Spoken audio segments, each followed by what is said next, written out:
যুক্তরাষ্ট্রের কেন্দ্রীয় গোয়েন্দা সংস্থা এফবিআই এর পরিচালক হিসেবে কাশ প্যাটেলকে বেছে নিয়েছেন ডোনাল্ড ট্রাম্প।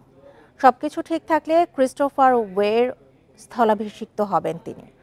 2016 সালে ট্রাম্পের প্রথম মেয়াদে দেশটির জাতীয় নিরাপত্তা কাউন্সিলের কর্মকর্তা ছিলেন কাশ প্যাটেল। এছাড়া সে সময় প্রতিরক্ষা মন্ত্রীর চিফ অব স্টাফও ছিলেন তিনি। ট্রুথ সোশ্যালে ট্রাম্প লিখেছেন, কাশ প্যাটেল দুর্নীতি উন্মোচন, ন্যায় বিচার এবং আমেরিকান জনগণকে রক্ষায় কাজ করেছেন।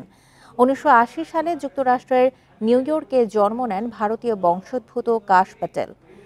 তার বাবা মা দুজনই গুজরাটি। 2002 সালে ইউনিভার্সিটি অব রিচমন্ড থেকে ইতিহাস ও আইনে ডিগ্রি নেন তিনি।